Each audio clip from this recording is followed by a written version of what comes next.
Hey everyone, welcome to another episode of the Boston Greeks podcast. We have a very special guest today. This is another addition to a series that we're doing. And if you guys are following us, you'll know exactly what I'm talking about. And if not, you're in for a treat today. Before I bring on our awesome guest, let me introduce my co-host, Foti Stamos. Hello, Foti. How are you? All right, I'm doing great. And yourself? I am very good. Thank you. I'm excited about today's episode. It's a topic that's dear to our hearts. It's stuff that like we live every single day with, and we got the right guy to come and talk to us. So Foti, why don't you bring him on and let us know a little bit more about him.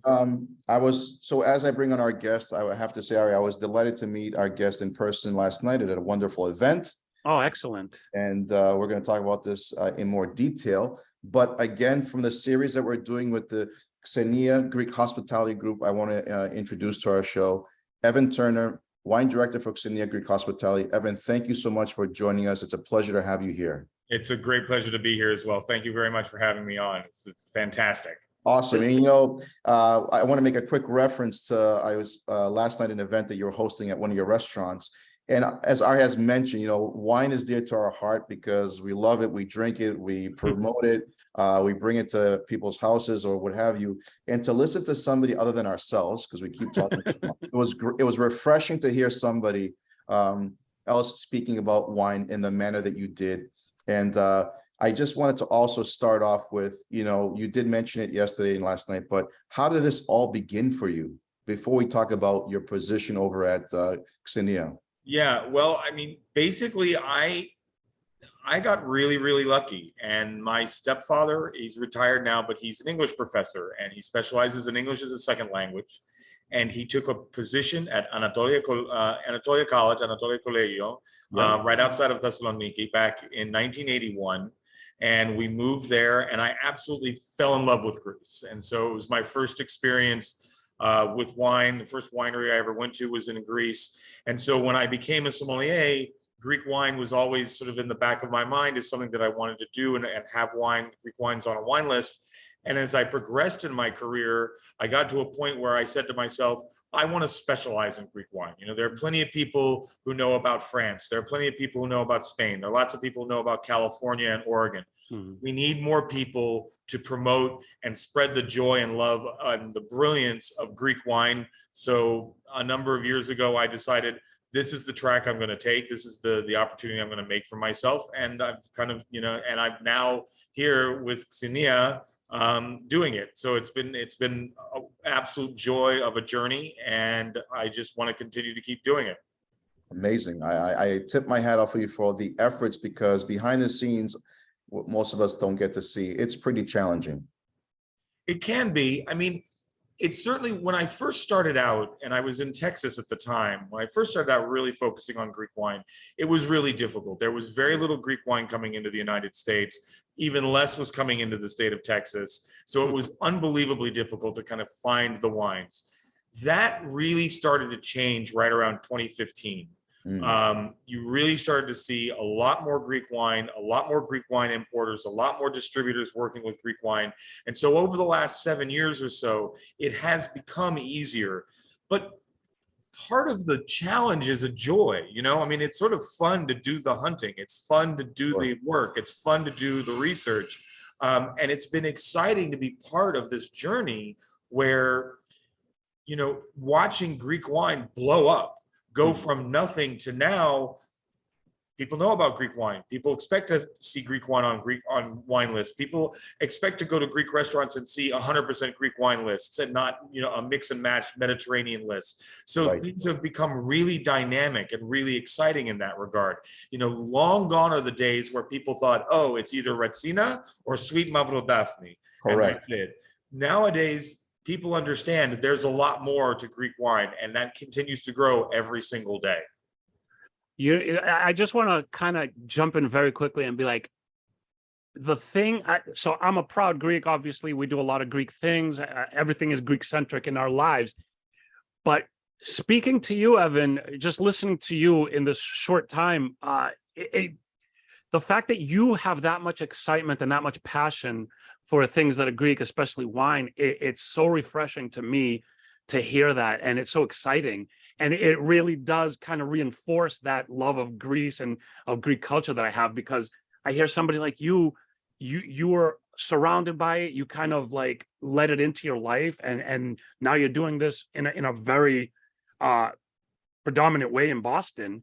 And that it's so cool to hear. So I just wanted to jump in and say that, Yeah, because thank you. I mean, look, I say this all the time, and I always preface it by saying this might sound hokey, it might sound hackneyed, but the fact of the matter is, I'm a better person because I lived in Greece. I was there from the time I was 11 to 17. wow. Very formative time of my life.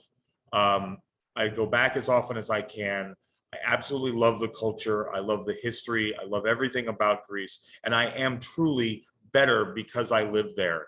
And so in a small way, I think this is my way of giving back to Greece. You know, there's not much else I can do. I'm pretty useless otherwise, but I know a little bit about wine, and I happen to love Greek wine. So there you go.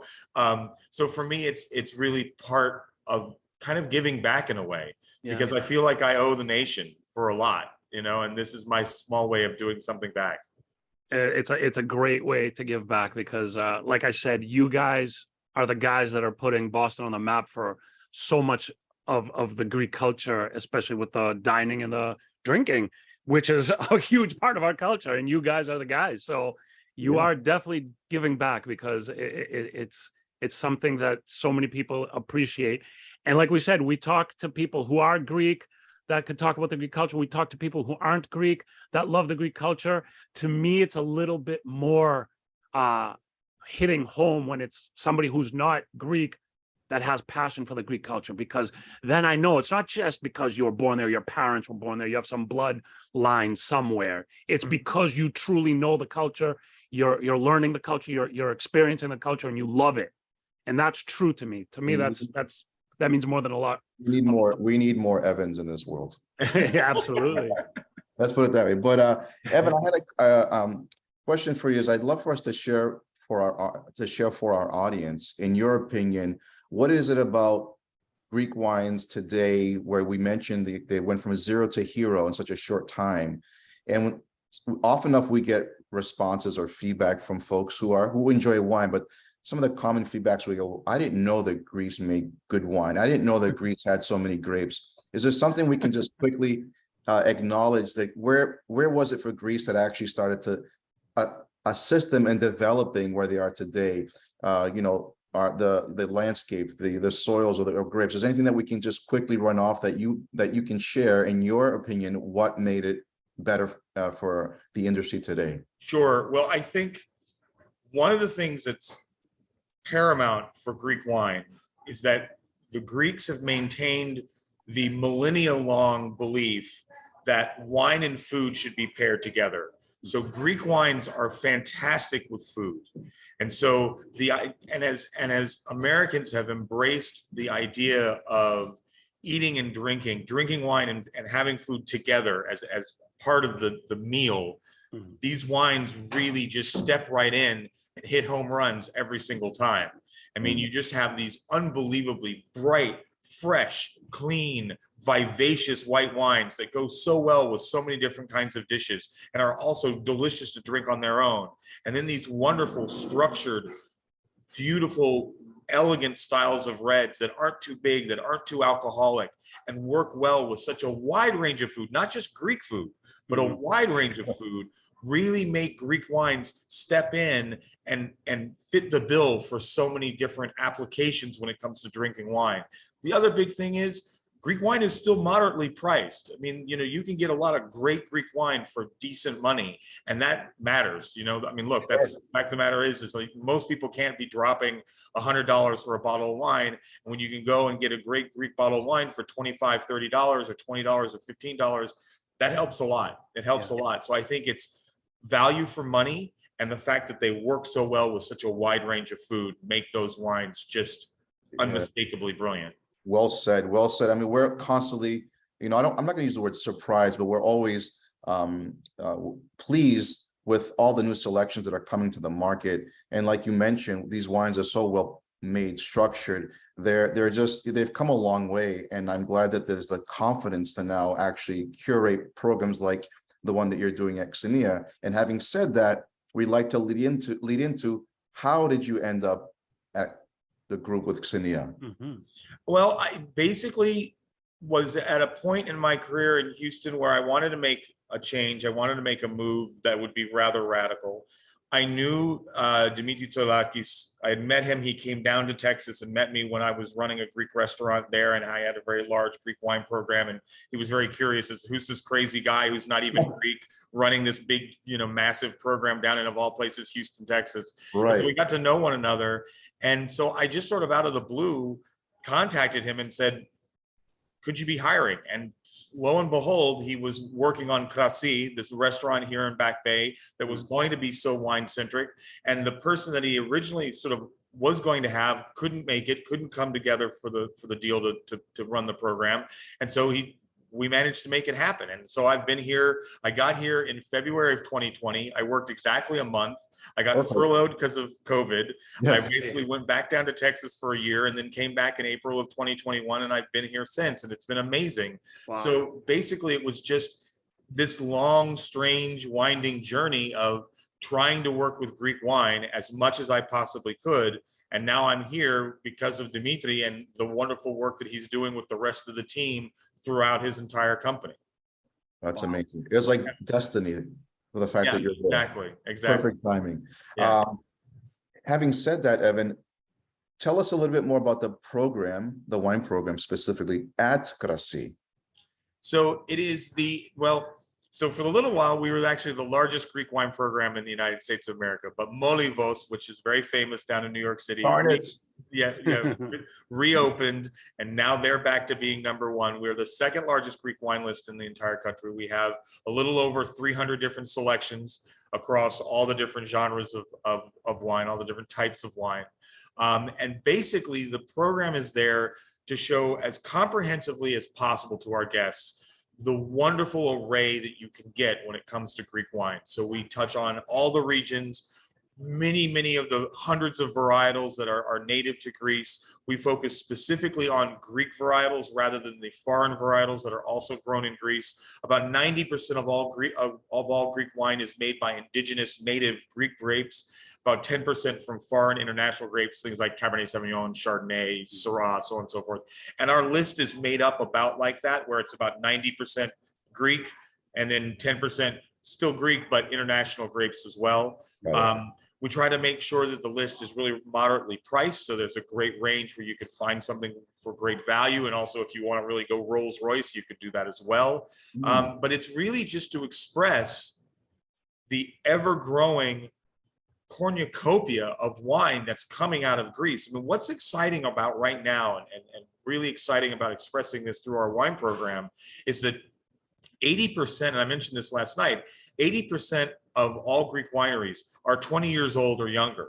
So everything has basically happened in the last 20 years. I mean, I like to say, if you are of legal drinking age in this country, the United States, you are older than 80% of all Greek wineries, of the Greek wine industry. And so what you have are all these young, dynamic, exciting Greek winemakers with these wonderful, exciting, groundbreaking, artisanal, organic wineries working with all these great old vineyards that remain in Greece and have remained in Greece for years and years and years, that were usually family-owned vineyards, are now being turned into professional vineyards.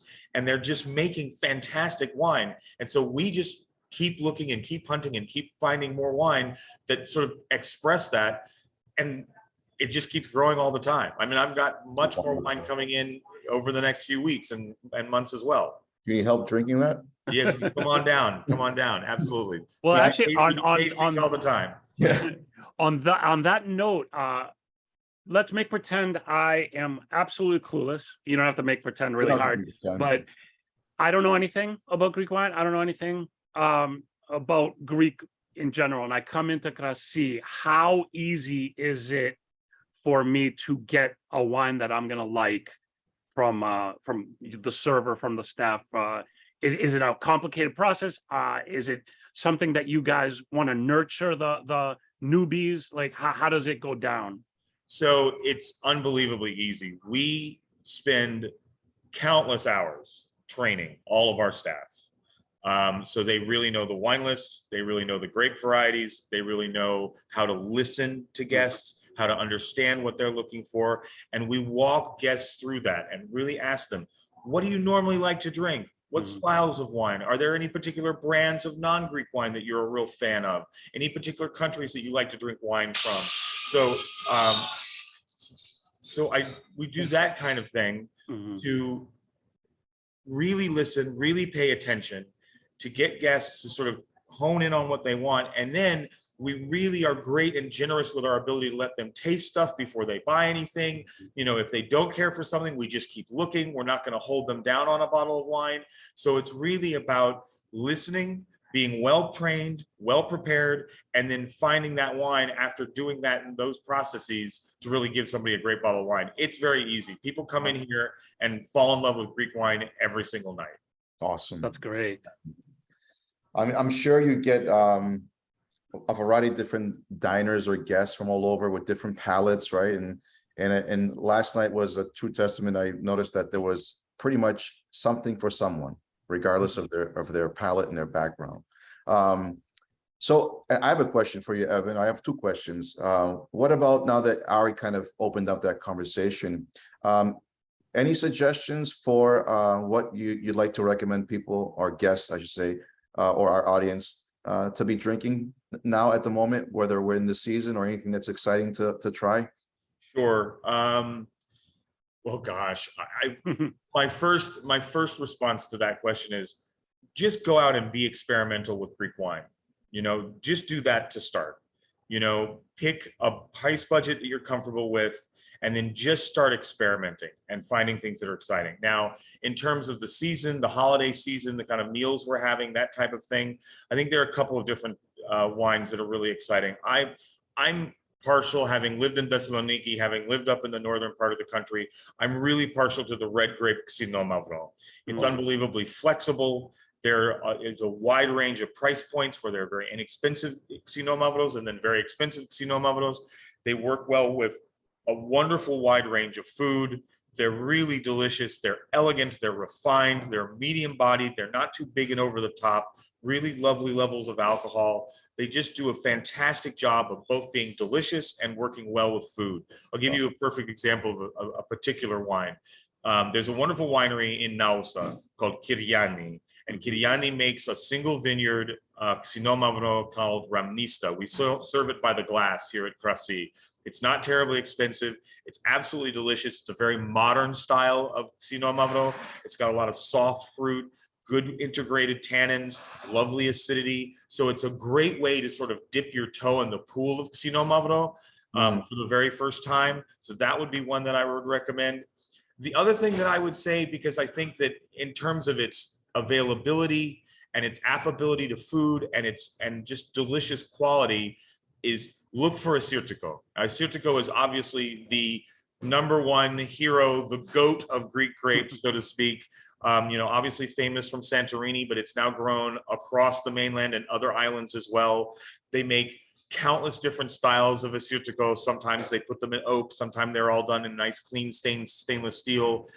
There are, again, so many wide varieties of price points where you can find some really great wines for very moderate prices, or really go Rolls Royce if you want to. So I think Estiator is another one because, again, it works so well with food. It's also delicious to drink on its own. It'll be fantastic during the season.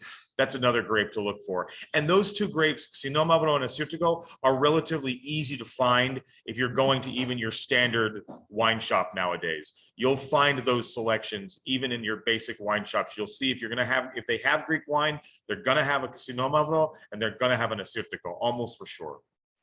Amazing. And then, well said, Evan. And my second question is, what's Evan drinking these days? What am I drinking? Okay, well, to get back to Xinomavro, so Xinomavro is unbelievably flexible. You can make rosé out of it. You can make sparkling wine out of it. You can make red wine out of it. And you can even make white wine out of it. Yes. And one of my favorite wines that I've had all year long, and I'm drinking the heck out of it, is from a winery from Siatista. so up in the northern part, north central part of Greece, from a winery named Maroutes, and they make a Blanc de Noir, so a white from black, so a white wine out of Sino Mavro that is absolutely delicious. It's got great minerality. It's refreshing. It's got great texture. It is absolutely stunning. I serve it here at the restaurant. I've turned on a bunch of guests to it. A bunch of the staff absolutely love it, but it's absolutely my favorite white wine to be drinking right now. I'm kind of in a white wine mood lately, even though it's the winter months. But this wine is it as the kids like to say, this wine slaps. Okay, it slaps. So yeah. Did you get that, Ari? It's white wine made from red grapes. Yeah, that's very interesting. Usually when we talk to guests, like, I'm pretty familiar with most of the wines they'll talk about, but I'm actually not familiar with that. And now you got another new person you turned on to it, because I'm sure you have without a shadow of a doubt I'm gonna like it. Yeah, you've got to come down and have some. It's delicious. I'll figure out a way to get you a bottle. That's we'll awesome. Make it happen. Yeah, no, we need to get him to the restaurant. Yeah, I'll be up there. Let him work for it. I'll be coming by. Okay. Wow, this is amazing. Just listening to Evan, you're really, in my opinion, you continue to raise the bar with awareness and providing selections that really highlights and celebrates, Greek wine as a whole. And we're thankfully moving away from that stigma, as you mentioned in the beginning of our conversation, where at one point in time, Greek wines had a bad rap, but now, they can compete with any category, any region of the world, any producers out there. Right? Absolutely. Yeah. I mean, look, I'm unbelievably biased, but when I sit around with my other sommelier friends, I very often say that I think that Greece currently is the best white wine producing nation in the world. And you take value for money, ability to work with food, ageability, and diversity of grapes. No country beats it. Yes, look, white Burgundy from France, Chardonnay from France, from Burgundy is amazing, but it's ridiculously expensive. Right. There's, great white wine from Italy, but there are only certain categories. Greece has so many different varieties of white grapes that are making just stunning, stunning wine. I make the argument, overall, it's the best white wine producing country in the world. That's going to get me into a fight, I know, but I'm willing to take that challenge. We'll be right behind you. We'll be right with you. Right. Awesome. I want to say one thing that I disagree with you, Evan. You referred to yourself at some point real quickly as a non-Greek. You lived in Greece for 6 years, if I recall what you said. Yeah. That's more than most Greek people that I know have ever spent time in Greece. You've breathed the air, you've ate the food, you listened to the people. I'm sure you've swam in the sea. You're Greek. No, that's as far as I'm concerned. Somebody talk to somebody at the consulate and get me a permanent visa. Let's work on that, shall we? I think we can make some phone calls. We'll make some phone calls. Yeah. No, this was a pleasure and a delight, Evan. Anything that you want to share with us as far as anything up and coming, anything new? Yeah, when it comes to sort of expanding people's knowledge about Greek wine and that type of thing, we have a really wonderful series that happens on Wednesdays. It's called Symposium Wednesdays. And basically I get behind the bar. So we're doing it tonight, for example. I get behind the bar. I have a selection of Greek wines that I open up. It's a different topic every week, and you have a chance to come in and do a tasting and learn a little bit about Greek wine. It's a great way to learn. It's really moderately priced. The price changes every week because it depends on what wines I'm serving. But sometimes, like this week, we're doing a focus on Kyriani Winery. We're going to do a holiday wine special coming up. I'm going to do my favorite wines of the year. Sometimes I do wines about a certain region, like the Peloponnesos or say Drama or something like that. So it's a really great way. If you want to learn about wine, come sit at the bar. It's casual, it's easy, it's fun. You get to taste some great Greek wine, hang out with your friends. It's the perfect symposium. It's a true Greek symposium, the way the classic word was meant to be, which was, of course, means in English to drink with one's friends and just to learn and to expose yourself to Greek wine. I really invite people to try to come down to symposiums on Wednesdays. Just make a reservation and come and enjoy some Greek wine. It's awesome. A great way to learn, a fantastic way to learn. And it's by reservation, you mentioned. It is by reservation. That is correct. Yeah. That's awesome. Yeah. Ari, I think we should book a date for us to go and have an experience with Evan at absolutely 100%. Like I said before, we talked to a lot of people in this industry. We talked to a lot of Greeks in general. We talked to a lot, and this conversation was as inspiring, if not more inspiring, than a lot of the conversations we've ever had. So, Thank you. Evan, that's a credit to you and what you're doing and your passion for it and your background and everything that makes you you and brought you to where you are right now. We're appreciative because we care about the Greek culture. We care about Boston, and you guys are doing great things in our city for our culture. And, you know, we appreciate that. We appreciate you being with us. We appreciate you taking the time. And we just want to say thanks. Thank you so much for being with us. It was, no, absolutely. Just We're- get out and drink Greek wine. I'm telling you, you won't regret it. That's what I got to tell everybody over and over again. Drink Greek wine. You will not regret it. It will broaden your horizons, and it will be unbelievably exciting. And it's the easiest, cheapest way to take a trip to Greece without a passport or a plane ticket. So, you know, Well you said. gotta do it. You gotta. I second that. And if I can add real quickly, gentlemen, that this is not the last time we're going to see Evan. We're definitely going to invite him back for, you know, updates of what's going on with Krasi and with obviously with selections that the Krasi is featuring. So thank you very much, Evan. We truly enjoyed this. Thank you very, very much. Thank you. My pleasure. All right. Once again, we want to say thanks to Evan for being with us. Evan from Krasi. Go to Krasi, try Greek wine. Wednesday symposium. We'll have all the information in the notes. We want to thank Evan again. We want to thank everybody out there for watching and listening. This was such a great pleasure. Thanks again, Evan. And we will see everybody next time. Thank you. Bye-bye. Thank you. Bye-bye. Take care.